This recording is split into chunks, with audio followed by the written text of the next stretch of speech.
chamo Maria Cristina Sattelmayer de Lima. Eu nasci na Santa Casa de Misericórdia, em São José dos Campos, em 9 de janeiro de 1956.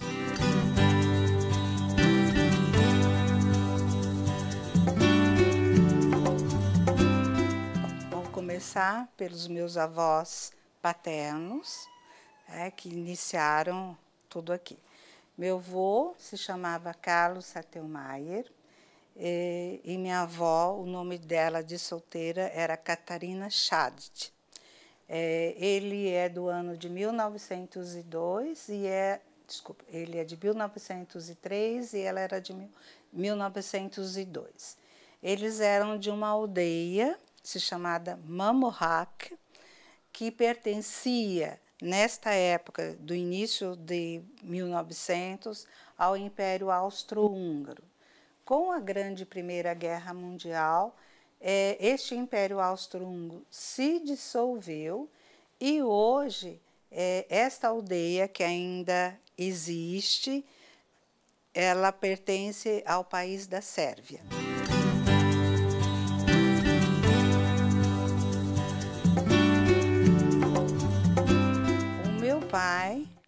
O meu avô, ele tinha uma propriedade nessa aldeia de Mamorak.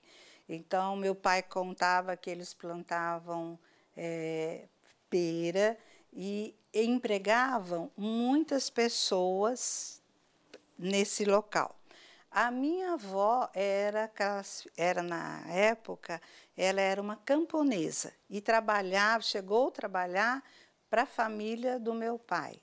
Então, eles tinham uma vida que era centrada desta forma. A minha avó conta que, depois que ela parou de trabalhar nessa aldeia, ela foi trabalhar para um médico. E lá o dote dela era fazer travesseiro de pena, que era o dote das moças na época. Então, eles se conheciam lá, mas, vamos dizer, eles eram de mundos opostos na época, não eram do mesmo mundo. E com a Grande Guerra, eles terminou, a pobreza lá era muito grande, muito grande, e começou a Guerra Civil. Com a Guerra Civil, o meu avô tinha idade para lutar. E a minha bisavó era presbiteriana. E o presbiteriano também não admitia que ninguém lutasse na guerra. Então, ela conseguiu vender essa propriedade que eles tinham. Meu avô conta que por um preço muito abaixo do que deveria ser. E, como disse meu pai, ela veio, a bisavó, com 3 filhos, e meu avô ficou terminando os negócios. Ele veio para cá.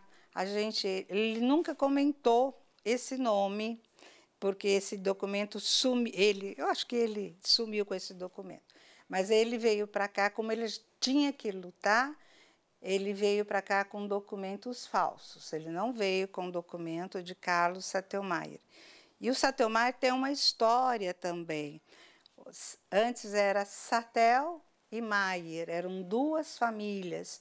Uma fazia sela e o outro arrumava as ferraduras dos cavalos. E começou eles se juntarem, as famílias, teve casamento, aí perguntava, mas aonde é isso? Ah, é lá do Sattelmayer. Aí juntou o nome e ficou Sattelmayer. Então, tem essa história do nome também.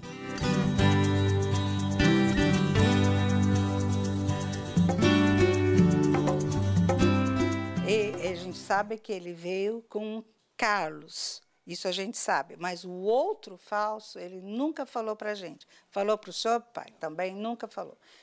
Eu acho que aquilo ele queria realmente esquecer. Então, logo ele conseguiu o passaporte, e o passaporte dele, quando ele viajava bastante, ele era como iugoslavo. Sabe, a nacionalidade dele iugoslavo e depois nacionalidade brasileira.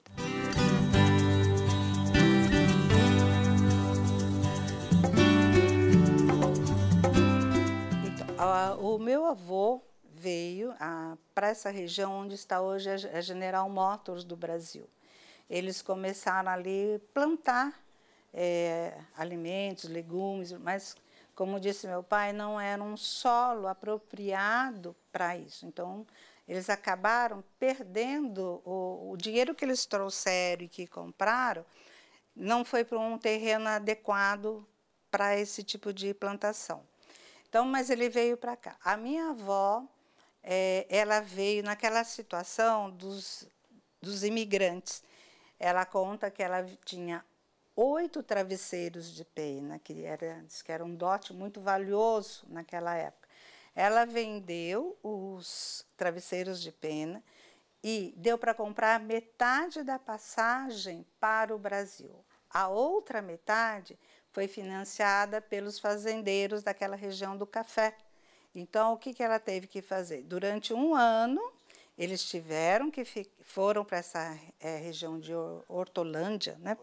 Orlândia, ficaram lá e, além de terem perdido o pai lá num acidente, o raio que caiu na casa, eles tinham que ficar trabalhando o ano para quitar a passagem que o fazendeiro tinha financiado para eles virem. Terminando isso, eles voltaram para São Paulo. E como eles já se conheciam, né, as famílias se conheciam, e não era muito aberto para, vamos dizer, casamentos com outra família brasileira. Então, como eles já se conheciam, então foi feito, eles foram, meu avô foi para São Paulo com a família, aí acho que teve alguns encontros, aí foi marcado o casamento dela. E até hoje ela falava assim que meu avô comprou aliança para ela, né? E ela toda feliz porque ela pôs aliança de casamento. Só que a minha avó, bisavó, que era presbiteriana, não admitia que se usasse joias. Então, diz que quando ela chegou aqui em Martins Guimarães, a primeira coisa que ela teve que fazer foi tirar a aliança de casamento, porque o hoje já está bem mais aberto, mas naquela época não. De lá, então, eles moraram em Martins Guimarães por um tempo. E aí, depois, eles vieram para esta região aqui.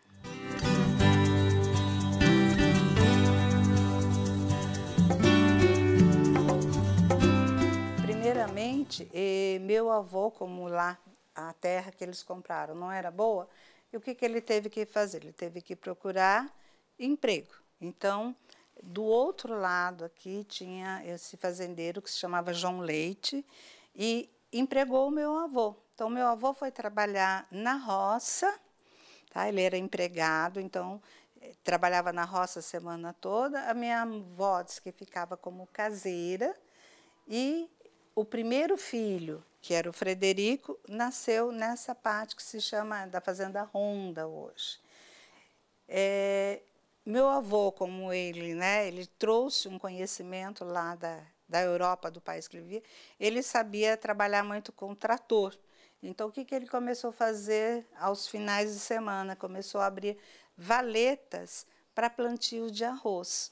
Seria aquele, não é bem arrendamento, mas aí o fazendeiro falou, você abriu, tudo bem, mas essa terra é minha. Aí ele começou de novo em outra área para plantio de arroz. Então, ele começou realmente, inicialmente, como trabalhador rural e plantando arroz, abrindo valeta para plantar arroz. Como disse meu pai, foi muito, muito, muito difícil. E ele conseguiu arrendar primeiro, né, papai, lá, parte de baixo, uma pequena área. Ele arrendou e ele plantava arroz.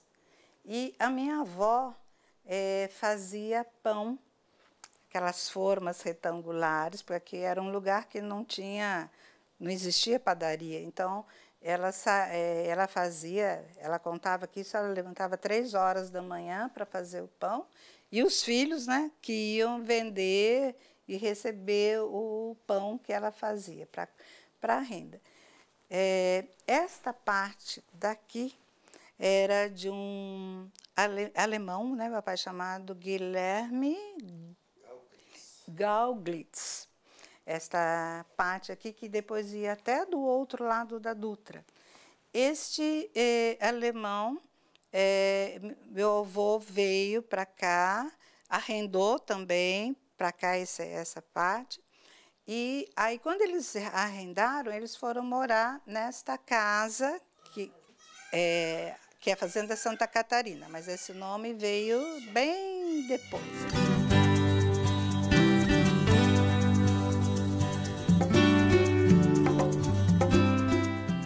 A casa principal da fazenda, a primeira casa, moraram meus avós, Carlos Sattelmayer e Catarina Sattelmayer.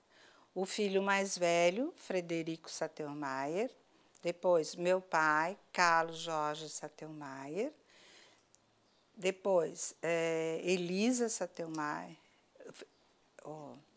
Guilherme Sattelmayer e depois a Elisa Sattelmayer. Hoje, né, desta família, o meu pai é o patriarca, porque nós temos a ele. Todos os irmãos já se foram e deixaram realmente muitas saudades, mas hoje quem é o patriarca é meu pai, o Carlos Jorge Sattelmayer. Ele continua morando aqui, ele veio para cá, então, para esta casa que foi a primeira, em 1936. Então, desde 1936, ele mora, não mais na primeira casa, porque em 1955 ele se casou com a minha mãe, Maria Aparecida, que se chamava Maria Aparecida Duarte Rodrigues, hoje ela é Maria Aparecida Sattelmayer, e aí foi construída esta casa. Então, os dois moram nesta casa desde 1956, ou seja, 64 anos eles moram aqui, nesta casa.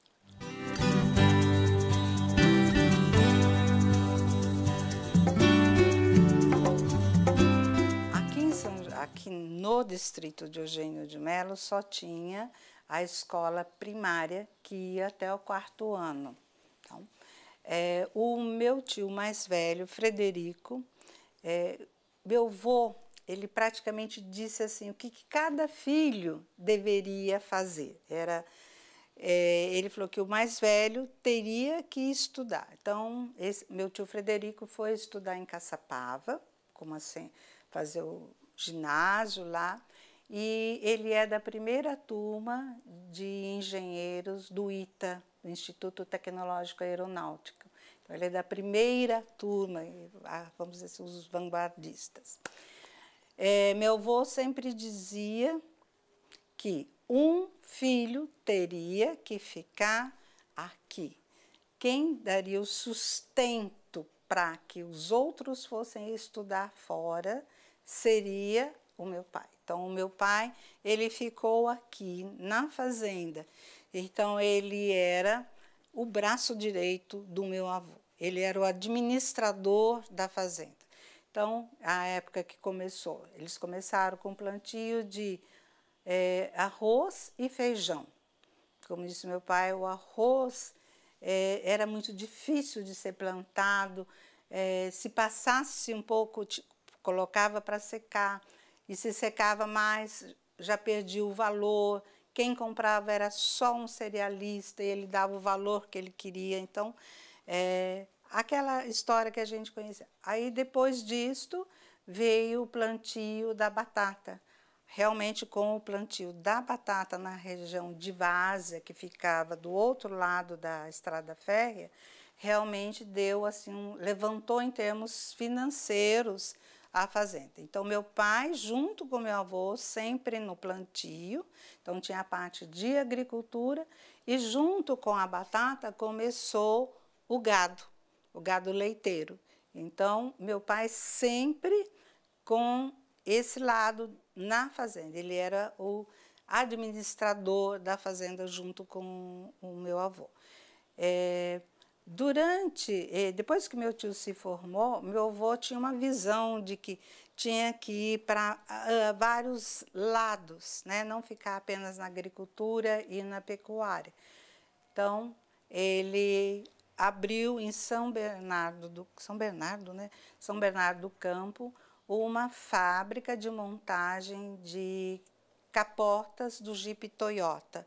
Aí foram para lá o tio Frederico, que tinha feito ITA, e o tio Guilherme, que tinha estudado, ele chegou a terminar até o científico, foi lá. Por momentos de conjuntura econômica que sempre o país passa, o negócio acabou não dando certo. Foi montado aqui também, naquela região. Como que chama aquela estrada, pai? Coronel Gonçalves. Aqui, uma fábrica de cola. E, ao mesmo tempo, com isso, o meu pai sempre foi uma pessoa que sempre gostou, não dessa parte de indústria. Então, durante esse tempo, eles compraram também uma fazenda em Monteiro Lobato, que meu pai levava, e isso é uma imagem que eu tenho do meu pai que é muito marcante. Essa fazenda que tinha em Monteiro Lobato, o gado era levado por ele com os cavalos, era uma tropa que ia para lá, que voltava para cá. E é uma mensagem, né, de uma garra muito grande, porque para ele ir e voltar, trazer esse gado. E o que me deixava muito feliz, acho que ele nem tem noção disso, é quando ele ia me buscar na escola, a cavalo. O meu tio Guilherme, há uns 20 anos atrás, ele voltou. O pai faleceu, né? Meu avô faleceu em 69, 1969. 69, pai. Eu tinha 15 anos, 69. 69. Aí ele voltou, começou o plantio novamente de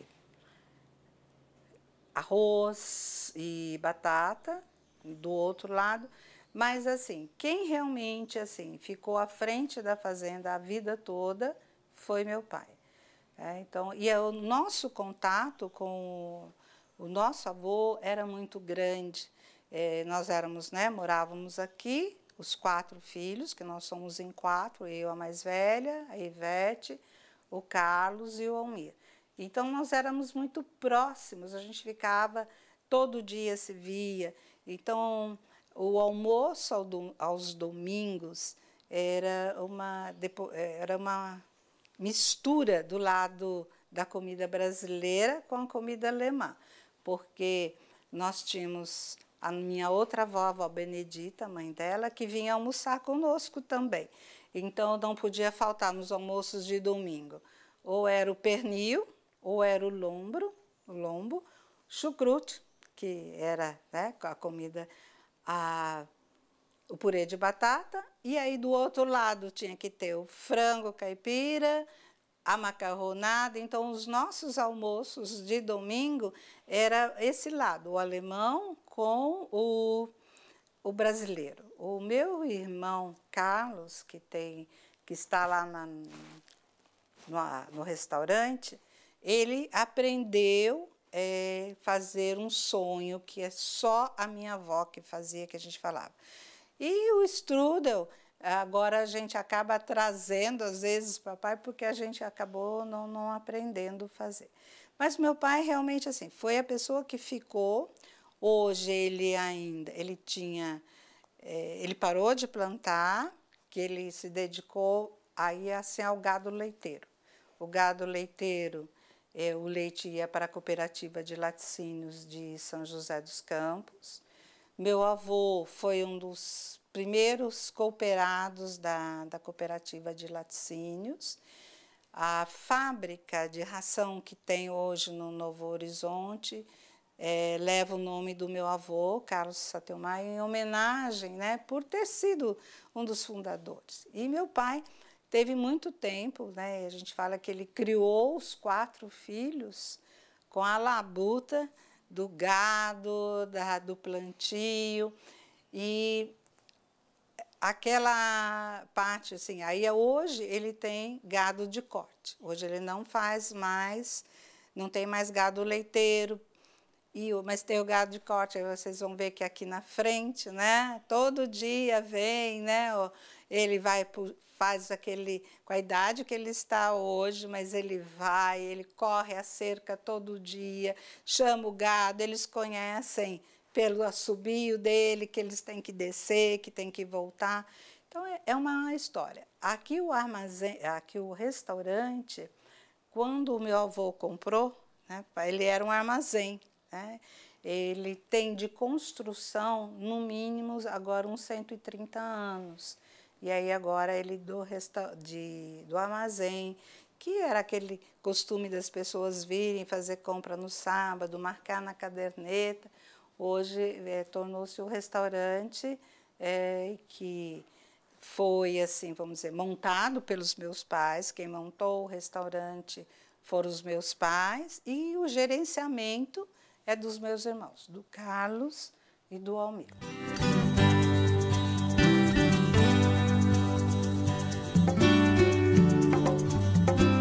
Meu pai, eles sempre moraram aqui, ele morava aqui e ela morava em uma fazenda que hoje é onde está o Centro Tecnológico, era a fazenda da família Lousada. E ela estudava no grupo escolar de Eugênio de Mello e eles se conheceram desde pequenininhos, desde quando ela usava trança, né, papai? Desde quando ela usava trança. E minha mãe sempre conta, teve várias assim, histórias pelo meio do caminho, né, de como eles namoravam, como foi o casamento. O casamento da família, dos dois, foi muito difícil. Muito difícil. Por quê? Meu pai, né, de descendência europeia, e minha mãe era uma morena linda, lindíssima, morena lindíssima, mas brasileira. Não tinha nada da tradição que eu acho que eles queriam de casamento para o meu pai. Então, foi um casamento de muito amor mesmo, porque eles foram, principalmente o meu pai, ele foi contra a família dele todinha, porque ele falou que ele ia se casar com ela, que era o amor da vida dela. Então, eles se conheceram, namoraram. Quanto tempo, mãe? Desde criança. Desde criança, a vida toda foi isso. E casaram-se assim. Ela tinha 18 anos e ele tinha 21 anos. Então, eles se casaram. Inicialmente, moraram junto com meus avós, na mesma casa. E para ela deve ter sido muito difícil, porque ela entrou numa família que realmente tinha toda uma tradição de costumes de comidas alemãs, de se falar em alemão. Depois eles se mudaram para uma outra casa que tinha do outro lado da fazenda, até aqui a casa ficar pronta. Então, o começo da vida deles realmente assim, a gente fala que até hoje é por muito amor. A gente não sabe quem gosta mais um do outro. Eles brigam, mas vai se meter na briga dos outros. Ele fala assim, não, mas sua mãe estava com razão. Não, seu pai estava com razão. Então, a gente escuta, né? Mas realmente assim, foi um casamento de muito, muito amor mesmo. A festa, ela fala que, né, eles se casaram em São José. Meu pai era, né, tinha a religião dele, ele foi batizado no dia do casamento, porque para casar precisava ser batizado. Então, ele foi batizado antes do casamento para poder se casar com ela.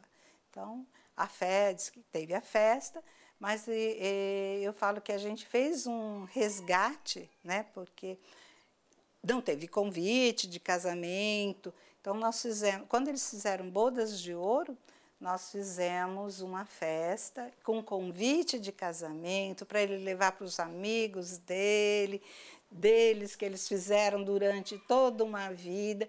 E realmente foi assim, uma cerimônia muito bonita, que a gente fez uma missa com toda a parte de simbologia, que quando se faz a entrada do que foi feito na vida, os filhos entraram com aquilo que eles fizeram para nos criar.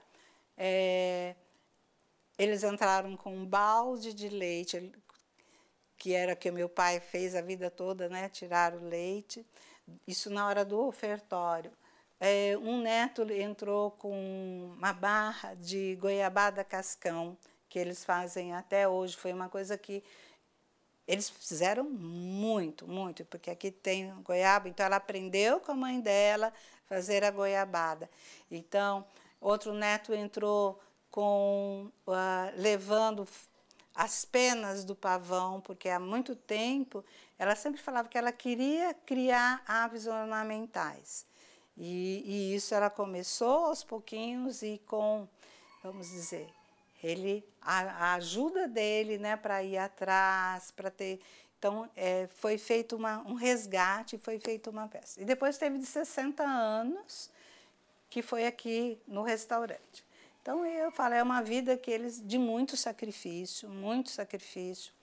A minha irmã, todos nós estudamos em escola pública. E a minha irmã, eu fui fazer magistério e depois do magistério eu fui fazer serviço social. E a minha irmã,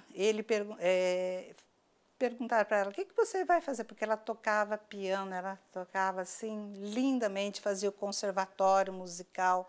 A gente achava que ela seria uma professora de piano. E perguntaram, o que você vai fazer? Eu vou fazer medicina, mas ninguém achou que ela iria passar, né? E fez um ano, se formou, entrou no meio, ela se formou em janeiro, quando foi em julho ela já entrou na faculdade de medicina na cidade de Vassouras. E realmente foi difícil, né, pai? Como foi difícil, porque manter uma filha fora, distante, né, bancar o curso, um curso extremamente pesado.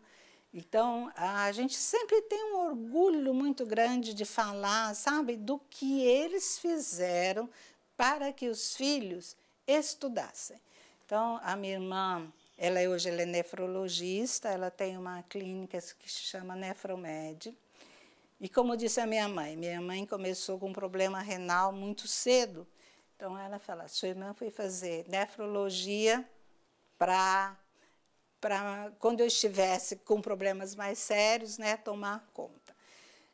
O Carlos fez engenharia de agronomia, mas sempre ficou também aqui nesse lado. E o caçula se casou bastante cedo, começou um curso, né, mas criou os filhos também. Então, mas sempre assim. Eu falo que o pontapé inicial das nossas vidas, como filhos, como os estudantes e como os profissionais, tem os dois aqui.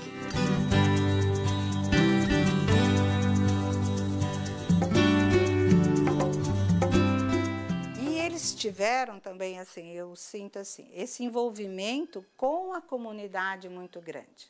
Então, a festa do Divino Espírito Santo, que foi muito forte no início da história do distrito, ao longo do tempo parou. Então, quando foi em 1985, eles, por algum motivo, não lembro mais qual, eles resolveram, vamos assumir a festa de novo.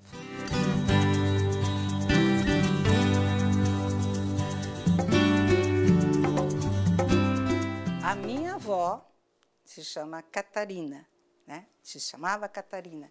Então, quando foi colocado o nome, né, foi em homenagem a ela, Catarina. Catarina, então, porque todas as fazendas sempre com o nome de santo, né? Então, Fazenda Santa Catarina, que ficou até hoje.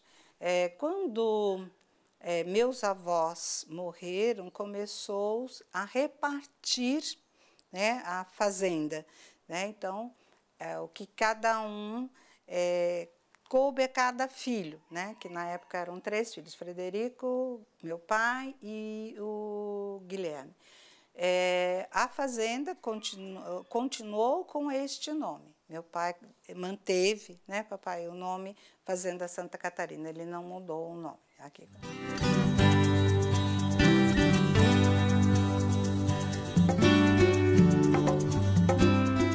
Na festa do Divino Espírito Santo, quando foi em 1985, eles retomaram a festa, com quermesses grandes, pelo fato também do meu pai ser extremamente conhecido pelos fazendeiros. O que movimenta uma festa? É o leilão, né? É uma banda, então se fazia ofício, trazia a banda lá de Santana, que isso enriquecia muito a festa. E meu pai era uma pessoa que, como ele conhecia muitos fazendeiros, o que ele conseguia de gado para os leilões, então fechava-se ali o recinto com o que ele trazia, e não só gado, mas o pessoal dava arroz também, não era para arroz, batata. Então as pessoas, então a festa voltou. Então isto era a parte comercial da festa, né, que precisava voltar a movimentar. E a parte cultural, nós voltamos para aquela época, por que se tinha rei, rainha? Então fomos pesquisar e vimos que isso foi trazido pelos reis, rainhas, e era homenagem à colheita. Então, inicialmente, os netos saíam, o meu filho, os filhos da minha irmã, da família Peloja. Então, era um grupo que a minha mãe ia ver aquelas roupas, então saía-se. Então, voltou novamente, a festa voltou a ter um envolvimento, então com quermesse, então tudo aquilo que movimentava o distrito. As pessoas saírem à noite para ir a uma quermesse, para ir a uma novena, passear na praça, que tinha praticamente desaparecido, voltou, e as famílias voltaram realmente a participar dessa festa. Então foi durante muito tempo. Os netos faziam a vontade da avó e saíam de rei e rainha.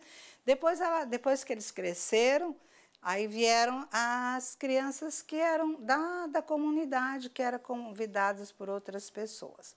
Então, isso foi um bom tempo, realmente, assim, havia um envolvimento muito grande para estas festas do Divino.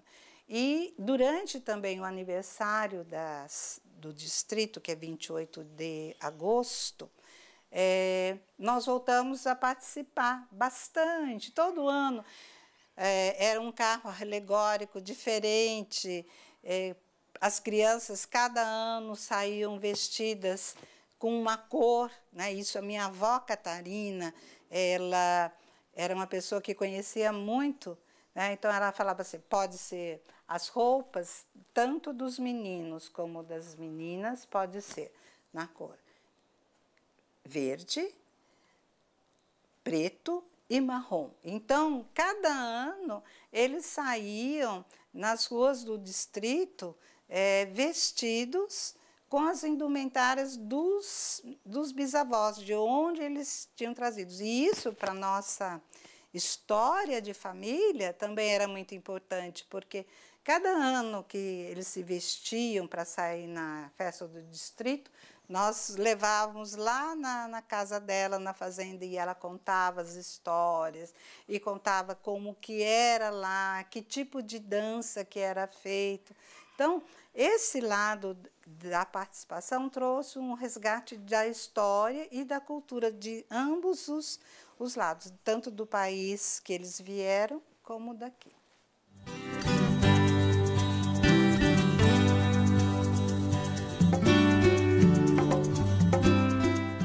A família, eu acredito sim. Meu avô era uma pessoa que tinha uma visão de que ele veio para este país para melhorar, para crescer. E ele era uma pessoa que ele não via apenas tirar o dinheiro da terra. Não, ele não via apenas isso. Ele veio com os conceitos de que lá ele teve estudo, a gente falava que ele teve um grande estudo. Então, ele trouxe aqui para Eugênio de Mello essa parte de produzir, né, o que era produzido aqui, ele buscava caminhos para ser comercializado. É aquilo que meu pai contou. Só tinha uma pessoa que comprava o produto, só que ele viu que ele não podia ficar na mão. Então, é isso que as pessoas têm que acreditar. O caminho era muito difícil, então ele foi buscar novos caminhos. Ele acreditava assim, a agricultura dá, a pecuária dá, mas tem que sempre buscar novos caminhos. Então, a dificuldade fez ele crescer, porque ele teve que ir para o Rio de Janeiro para buscar um mercado novo para o produto que ele tinha. Então, eu acho que é esta visão de buscar novos caminhos. Não, dificuldades sempre terão.